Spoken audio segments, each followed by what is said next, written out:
Deputy Penrose.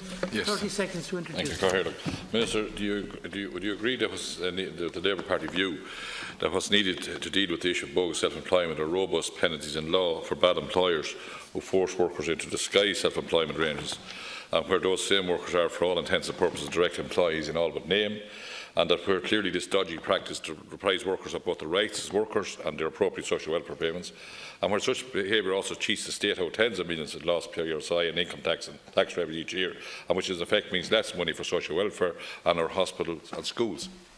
Thank you, Minister. Thanks, Deputy Penrose. Disguised employment, that we commonly call bogus self-employment, occurs when businesses deliberately misclassify workers as being self-employed when they are instead de facto employees of the business. I think this is done largely to avoid payment of the employer portion of the social insurance contributions and to limit the accrual of employee rights. I share genuinely the Deputy's concerns that any attempts by employers to misclassify workers, no matter what the number of employees concerned is, must be properly policed and appropriate sanctions must be enforced. And there is already strong legislative provisions within the Social Welfare Consolidated Act of 2005 prohibiting this practice of misclassifying employment. Deliberate misclassification of employment status is in fact a criminal offence subject to fines and/or imprisonment on conviction. But given the concerns expressed, I now wish to bring renewed focus to the enforcement of these provisions that have been around for a long time. And so therefore, Chair, I'm currently reallocating resources in my department to increase the level of inspections. However, I do not intend that inspections should be limited to any one specific sector. I think we'd be missing the point, I think, if we did that. So therefore, whilst the construction sector will absolutely feature, no market sector will fall outside the potential for inspection and enforcement compliance. And based on experience from inspectors already completed and recognising that there is a particular challenge when dealing with large companies or companies with complex legal structures, I've also tasked my department with establishing a focused team to tackle these complex cases and to provide themselves with expert training to make sure that no wool will be pulled over anybody's eyes in the context of some of the things, some of the cases that have been hidden. And the first members of the team are currently being assigned to their roles as we speak, and additional members I'm going to recruit later on in the year. But in addition to more rigorous policing of the existing law, I intend to introduce a number of new legislative measures to further strengthen the powers I think that we need. And these measures include putting the newly revised guidance on determining employment status on a statutory footing, bringing forward measures to address the potential victimisation of workers who seek to determine their employment status, as we know. Sorry. Thank you. Yes, Minister, this is an issue that has exercised ourselves in the Labour Party and indeed the wider trade union movement for a considerable period of time. That has the misclassification, as you call it, of workers as self-employed. And it's costing, as it says, the state hundreds of millions in lost revenue due to lost PSI. Workers are deprived of key rights and benefits, in particular the full range of social welfare benefits, and of course employment rights under Irish and European law. And it's rampant in the construction sector. I mean, Connect Trade Union there last autumn, the General Secretary there, Paddy Kavanagh, said research indicated the state was losing multi-millions and wanted the government to stamp out this practice, and he said the practice resulted in workers being deprived of key rights and safeguards, and that is correct. But you're right, Minister, it's in the media, it's IT, it's pharma, it's consulting.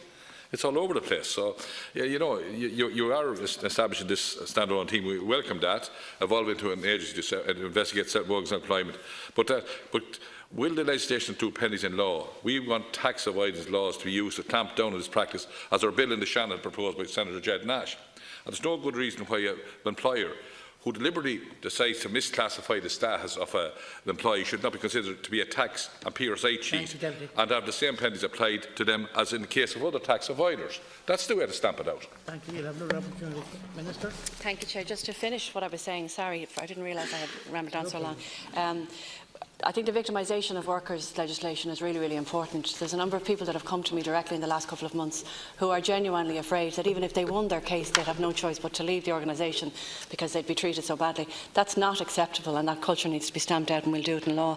But also, some similar provisions that we brought in earlier this year in the Employment Miscellaneous Provisions Act are working nicely now, and I think they should be brought into to reflect this particular area. But I also want, and this is not the two items that you've sought to have resolved, again, don't fall under my remit, they fall under the Minister for Finance's remit, and I'm sure he'd be delighted to hear you ask about them. But the one that I can do is to bring forward new legislation to make sure that when we have an employer who misclassifies deliberately, and I think we need to define what deliberately means as opposed to unknowingly or unwittingly and all of these good legal jargon words that can be used to get you off the hook.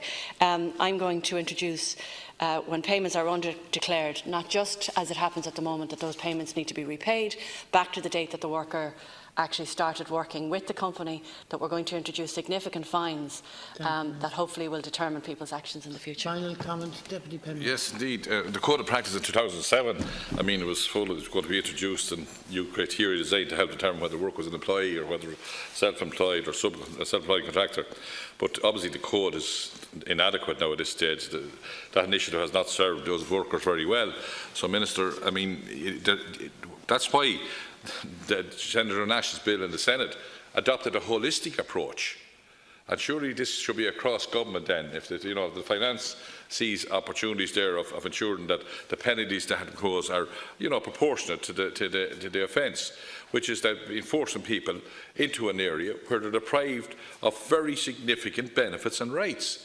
So therefore, I mean, I think in whatever you bring forward, I think you should have a whole of government approach, and that's why our bill was adopting a holistic approach to the determination and classification of employment status, and a clear set of rules in statute law that would apply to all state bodies and enforced across the board in courts and administrative tribunals. So I think this is an opportunity for a whole of government approach to deal with this issue and to rid us of this blight and curse which has bedeviled a number of industries and is spreading to other industries once and for all. But I want to compliment you for taking time and taking an objective view and forcing this issue onto the agenda. Thank you. Thank you very much, Deputy. Thanks, Deputy. I think it's exactly what we are doing, and you may just not be aware of it, so I'm not trying to be smart when I say it back. We are doing a whole-of-government approach because the Code of Practice is currently being reviewed by an interdepartmental group which comprises of the WRC, the Department of Finance, Revenue, my department, but we're also having conversations with ICTU and IBEC in the confines of our LEAF. And so when we bring a new Code of Practice, and it does need to be renewed in light of obviously legislation that probably was weaker in areas, but most importantly case law that has been determined through cases being taken by people over the last number of years, this new Code of Practice will have been devised and determined by all of those experts, in fairness, and when we put it on a statutory footing later on this year, I think and hope it really will have an impact.